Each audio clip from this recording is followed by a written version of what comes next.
Hello guys! Magandang araw muli sa inyong lahat. Ako po si Baby Hunter 16. Sa mga bago pa lamang po sa ating channel, huwag kalimutang subscribe at pindutin ang tiny notification bell para ma-update po kayo pag meron po tayong mga new upload videos. Ayan, pasensya na po kayo ha, nasa probinsya po kasi ako. Kaya may mga maririnig po kayo mga kambing. Ayan, shout out sa mga kambing ng kapitbahay. Alright, so disclaimer tayo kaagad mga idol. This video is para lamang po sa may bukasang kaisipan at may malawak na pangunawa. And of course, today's vlog mga idol ay isang request.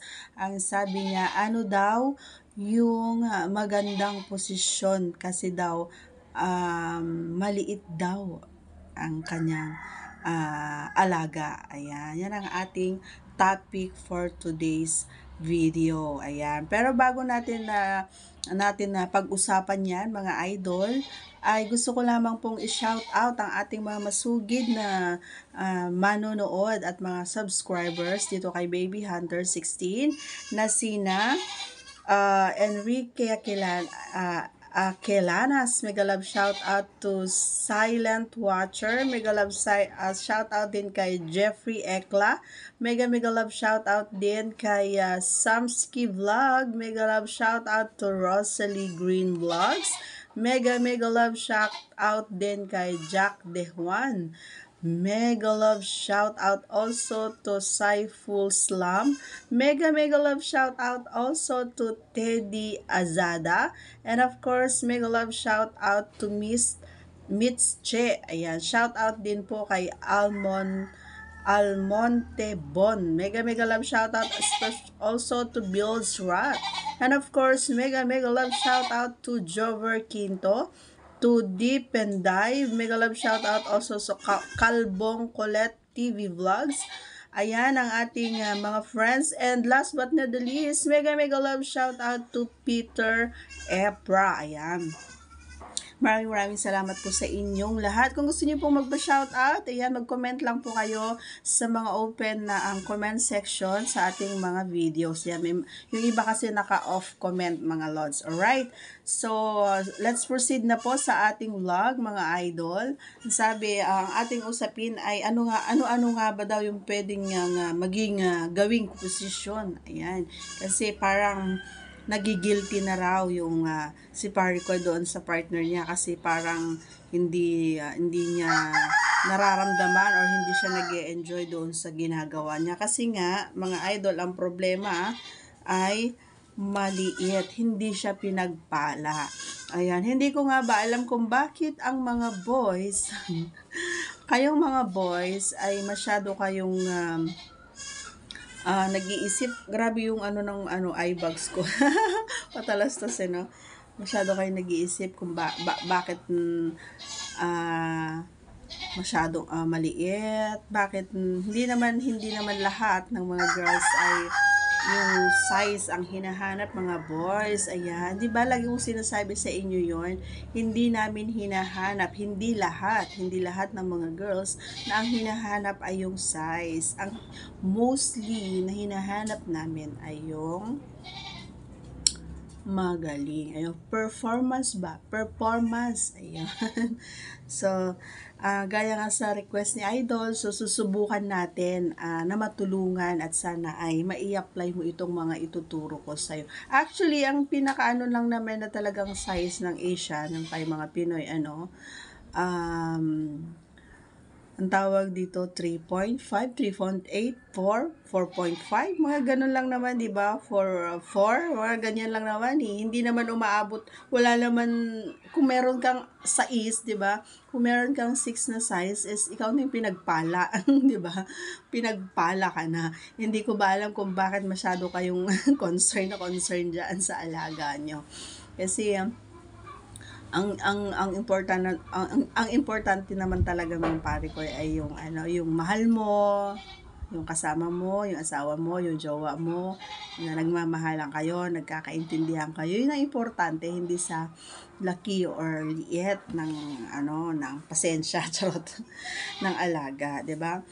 Total, ang request mo ay kung ano yung mga pwede mong gawin na posisyon ay isi-share ko yung mga bagay-bagay na nalalaman ni Baby Hunter para mai-apply mo pare ko ngayong hapon or mamayang gabi or mamaya na. Charot. 'Di ba mga idol? So unang-una idol, ang subukan mo yung posisyon na yung nakahiga siya idol, nakahiga siya and then iangat mo yung kanyang balakang and then ikaw yung nasa taas, 'di ba? Tapos ilalagay mo yung binti niya dito sa balakang dito sa balikat mo and then medyo irap mo sa kamay mo yung kanyang mga binti. Oo, para medyo masikip. Oo, kasi pag nakagano naman maluwag, syempre baka hindi niya rin maramdaman. Kasi nga sabi mo maliit, 'di ba? Kasi kapag dinikit mo yung dalawang binti niya, sisikip yun. Siyempre, maaabot niya yung hanggat maaabot at ikaw yung ikaw yung gagawa ng paraan para uh, maramdaman ng iyong partner, 'di ba? So, isang posisyon idol 'yon na pwede mong gawin. Ayan, ilalagay mo doon sa balikat niya. Balikat mo ang kanyang dalawang binti at medyo pagdikitin mo yung kanyang binti. Iangat mo yung dalawang yung balakang niya. Ganyan, basta siya yung nakahiga, nakahilata siya. Ayan, unang posisyon 'yon na pwede mong gawin. Pangalawa, idol, ay iyong aw-aw style o yung aw-aw. Alam mo na yung aw-aw, yung babae yung nakaposisyon na parang aw-aw para mas maigalaw mo ng, alam mo yon, makakagalaw ka ng maayos at maididiin mo at maipapasok mo ng yung hanggang sa maabot or naaabot ng iyong alaga. Yon doon sa dulo, hanggang sa pinakadulo or kung hanggang saan man yung maaabot ng iyong alaga, 'di ba? Pangalawa 'yon idol na posisyon na pwede kong i-share or turo sa iyo kasi nga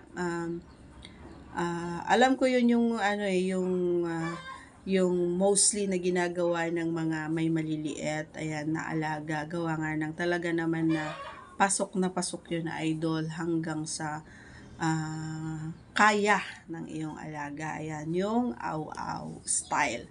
Pangatlo, idol, ay yung nakaupo ka. Ayan, nakaupo ka or nakasandal ka sa kama. Basta nakaupo ka na nakasandal or sa sofa. Basta nakaupo ka and then siya yung uupo sa iyo. Kasi pwede mong maigalaw din. Halimbawa, siya yung nakadiin sa'yo. Nakadiin siya sa'yo, 'di ba? And then, ikaw naman ay nakasandal. So, kayang-kaya mong igiling-giling yung katawan mo para maramdaman mo or maramdaman niya yung may kiliti, kumbaga. O, para habang kasi gumigiling ka din idol, kahit siya yung babae yung nakaano sa lap mo ay medyo mararap din yung kanyang tinggel. Oo, tsaka pwede mo ring hawakan yung kanyang tinggel para man mas madagdag yung yung L niya, 'di ba? Kasi sabi mo nga maliit. So ibig sabihin, parang napapansin mo siguro sa partner mo na hindi niya nararamdaman. So yan yung mga paraan. At wag na wag mo lagi mong iisipin idol na wag na wag mo kakalimutan na lagi mong i-rub yung kanyang tinggel or hahawakan mo yung tinggel niya. Kasi nakakadagdag yon, nakakatulong yon dyan sa maliit na alaga mo. Pang-apat idol ay yung ikaw yung nakahiga naman at si ate girl si Maricoy naman yung nasa taas. Siya naman yung mag ganon. Pero pwede mo ring gawin na pwede ka ring gumiling-giling din. Pwede mo ring galawin yung mo, pet mo para lang marab ulit, 'di ba? Lagi kong sinasabi para marab ulit yung kanyang tinggil kasi although kapag babae kasi yung nasa taas, mostly para sa akin na mostly, at isa na ako doon, idol, mostly kapag yung babae yung nasa taas, siya yung gumagawa or nagtatrabaho, ay madali siyang maaros, madali siyang mag-init, lalong-lalo na kapag nakikita ka niya na sobrang nag-e-enjoy ka dun sa ginagawa niya, okay? So, importante yon na i-ano mo yung kanyang tinggil o di kaya yung nasa harapan niya. Importante, may mga babaeng may gusto niyan. So, aalamin mo rin pare ko kung ano yung mga parte ng katawan niya na madali siyang mael. Ayan. So, panglima, idol, ay yung parang pares lang yung sinabi ko sa una, no? Pero parang mababaluktot siya kumbaga. Pero dapat alam mo na flexible yung katawan niya, hindi yung baka mamaya pag ganun mo, aray, 'di ba? Kaya yung dalawang paa niya, idol, ang talagang nakabaluktot na, nandito na sa may tenga or nakaupo na talaga siya, talagang baluktot na baluktot, and then ikaw yung nasa taas, ganon. Ang kaibahan lang nung unang sinabi ko, idol, ay yung nasa balikat mo lang yung binti niya at hahawakan mo anuhin mo yung binti niya, hawakan mo, pagdikitin mo, 'di ba? Yung isa naman baluktot na baluktot, talaga babaluktutin mo talaga siya. Ayan. So para siya ay yung si alaga ay si Junjun ay makapasok ng hanggang sa kaya niyang pasukin, 'di ba? So kasi kapag ganun ang ginawa mo, pwede mo ring i-rub ulit yung kanyang tinggil. Ayan, yan yung mga bagay na alam ko na pwede mong gawin na posisyon, idol. Wag mo naman ang tawag dito, tingnan mo rin kung alin doon yung alam mong mag-e-enjoy yung partner mo. Doon sa mga sinabi ko, pag ginawa mo yon, syempre titignan mo kung alin doon yung posisyon na nag-e-enjoy siya. Ayan, idol, so para next time, yun ulit ang gawin mo.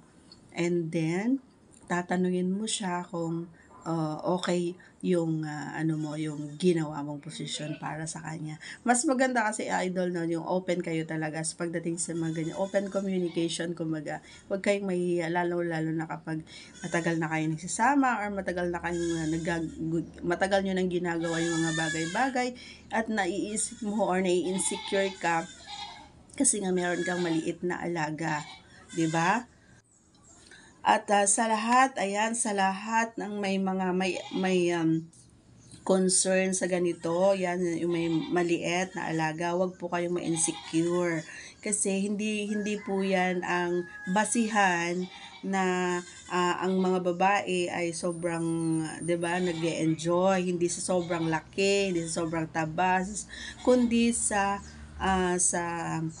performance. Sa performance kami bumabase, and especially yung pagmamahal nyo, yung pagkikare nyo, yung, 'di ba, yung mga ganon, yung pag-aalaga nyo sa amin, napaka-importante yon. Kumbaga ang SEX, mga idol, ay parang ano na lang yon, parang free taste na lang yan. Parang, di ba? Parang ano na lang siya, parang icing, di ba? Ng cake, ganon. Parang ano na lang parang giveaway, kumbaga, yung SEX na ano sa atin. Parang hindi yan talaga nawawala sa buhay, lalong-lalo na sa mag-partner, di ba?